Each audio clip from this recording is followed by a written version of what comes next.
welcome back to another video game analysis. Okay, hopefully we're out of this room soon.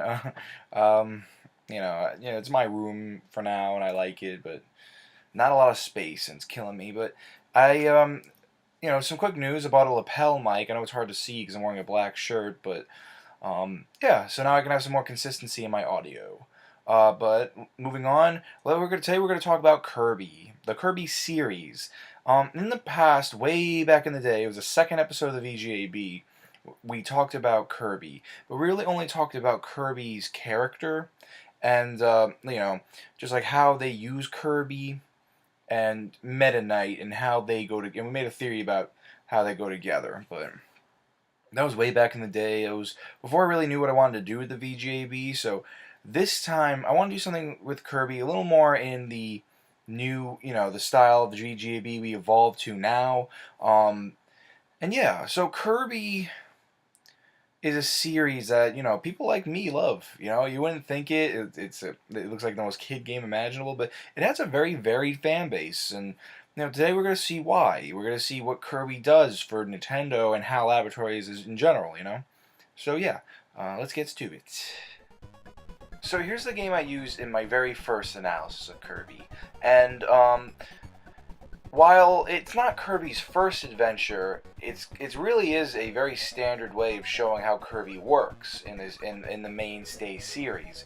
And with games like Triple Deluxe and the new Planet Robobot as a sequel to Triple Deluxe, it was all inspired by games like this and Kirby and Dream Land 2 and onward, where you have copy abilities, where you have you have your classic Dream Land 1 side-scrolling, but with the twist of all these abilities Kirby can have. And I will repeat what I said a lot in the beginning of that episode of the VGAB, where Kirby is a character that is simple, and that's where it all started when I started saying something I haven't said in a while, but simplicity is the ultimate tool for success.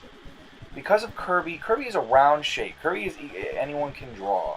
It's like, so Kirby is moldable. Kirby can come into many shapes and forms and do many things because of that. And that's where the copy ability was inspired. Like you have this blank slate. Originally Kirby was just a placeholder for another character, but they ended up liking this because simplicity is the ultimate tool for success. So with Kirby as a character, with its design alone, you can build a whole game like Kirby's Adventure off of it. The NES game that was around after the Super Nintendo came out of all things, but it was very successful nonetheless. It was one of the few NES games with a save feature. And this is one of the best looking NES games I've ever seen. It looks great. They did a lot of impressive things for the hardware. And I showed that off before in the Pushing the Hardware episode we had last year. So, the main point here is Kirby has this standard form here. The Kirby's Adventure, Kirby in Dreamland, is Kirby's mainstay series, but it's amazing how many more places Kirby is allowed to go to. The stories don't have to be consistent or the same. The relationships between the characters don't have to be consistent or the same. There's a lot of variety you can do with Kirby, and a lot of different art styles which we've shown in the past. But yeah, it's all because of Kirby's simple design. It can fit into anything. And yeah, it's really cool. Kirby is known as the game for beginners. That is where Masahiro Sakurai's whole vision for Kirby came from. And, because of that, Kirby is notoriously known for being easy. But, it's amazing how Kirby doesn't have a negative look into being easy. It's like there's so many times where people look at an easy game and say, that's a bad game, or that's a kiddie game. And while that's mostly the case, yes, a lot of easy games, a lot of kiddie games are typically not very fun, but Kirby's designed in a way much like Mega Man with his hard difficulty. Kirby on the other spectrum with his easy difficulty is designed in a way where you're still having fun and you're still doing plenty of stuff, you're enjoying the visuals. Because it's a game for beginners, they take a lot of attention into the landscapes and the look. And Kirby, again, Pink's a great, vibrant color. And we all know the story that Sakurai and Miyamoto wanted to decide what color was. Miyamoto wanted yellow, Kirby wanted pink, and that's why the second player in all Kirby multiplayer games have a yellow Kirby, to pay homage to that. But Kirby being pink, I think, is a great idea. I've always agreed. Like, yellow is also a good color to choose, but it's a vibrant, bright color, and it really does help notice the character among the entire landscape. So you're not only able to focus on the character, but you're also able to focus on the entire background, the colors. They take a lot of time into the sound. They really want a gamer, whether new or old, to get into the experience of the video game. And that's a big part of Kirby. And because of that moldability Kirby has, which even shown metaphorically through its copy abilities, Kirby can go beyond so many styles of games and have so many experiments done with Kirby, because that's what Kirby does. It's a great way of using a character like that for Nintendo, where it can make, hey, I got an idea for this game. All right, well, what are we going to do with it? Let's make it Kirby. Kirby's Epic Yarn's an excellent example of that. In Kirby's Epic Yarn, that was just about Prince Fluff. I don't remember his name, but that should prove my point. But they said he kind of looks like Kirby, so you throw Kirby in there, made a lot of money. And the mixed receptions game. Watch my Let's Play. I'm gonna do a little shameless plug. You know what I think of that game. But let's move on to a very different style of game. Since we looked at the main series style of Kirby, let's look at some of the things they've done with Kirby, even recently. So, the clay look. I think this is the perfect game to use in this video, because it really proves my point. Like, the idea of clay being moldable even. And Kirby's had a lot of different art styles changes like this, like the yarn look, because they can do that. Kirby, look, I mean, like, this proves my point I made before. Kirby is so noticeable in this large screen, like, no matter what color landscape he's in, especially more foresty ones, or, like outdoorsy looks that Kirby usually goes for in his art designs, it's really nice. There's a really good looking game, but also you can look at the gameplay. This is a game where you're controlling Kirby as a ball, because Kirby can go into many shapes. It's just a round, simple design. So Kirby's a ball, which is done in many games. There's a mini golf game like that. There was actually a game I really loved on the Game Boy Color, Kirby Tilt and Tumble, where it was a Game Boy Color game where you can use a gyroscope in the cartridge to move Kirby around instead of using the D-pad. And it really shows. That's a technology that's standard nowadays, but back then that was really cool. That was a big deal. And like, it probably wouldn't have worked unless you used Kirby to show it off, because Kirby is that person you can experiment with and really work with.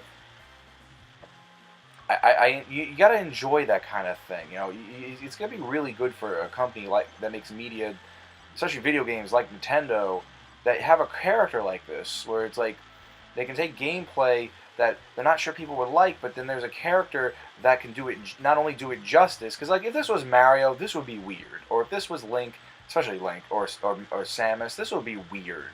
But the fact that it's Kirby makes a lot of sense, because you can do that. Kirby has a history of being in games other than its mainstay 2D platformers. It was in racing games. It was in, he was in the games like this where you draw paths for him to go around. Like a game. This is a sequel to Kirby's Canvas Curse, which was a DS game to show off the hardware. And again, here's another layer here. Kirby is showing off the possibilities of what the hardware can accomplish in a certain way. And for this game, for example, it shows what the touchscreen can do in a console market. And it's another thing that gets mixed receptions, but that's sometimes Kirby, because he's a very experimental character used for very experimental things. That's how it is. And I feel like an idiot here because it's like I'm ignoring that. There we go. Yeah. And this game's really fun. I really enjoyed this game. I enjoy a lot of Kirby games. It's really rare when I don't like a Kirby game, But, that being said, putting Kirby into so many different realms, and so many different art styles, it really shows that there's a lot to do with Kirby because of its simplicity. There's a lot to like this game in particular.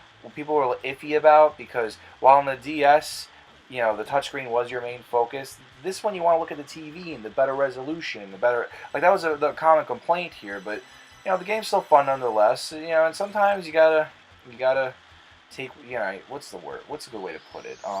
Sometimes you gotta deal with some of the things that just don't sit well with you. It's just part of the game.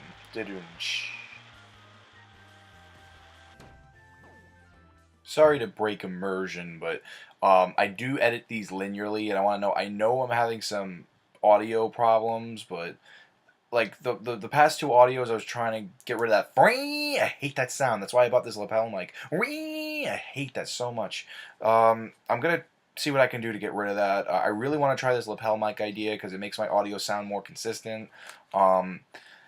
We'll figure that out. But just know I'm sorry for that. I'm trying my best to work out some solutions. It's just like I had so many takes trying to get rid of that sound, and the fan just keeps coming on in the middle. But I'll figure it out. I'll figure it out.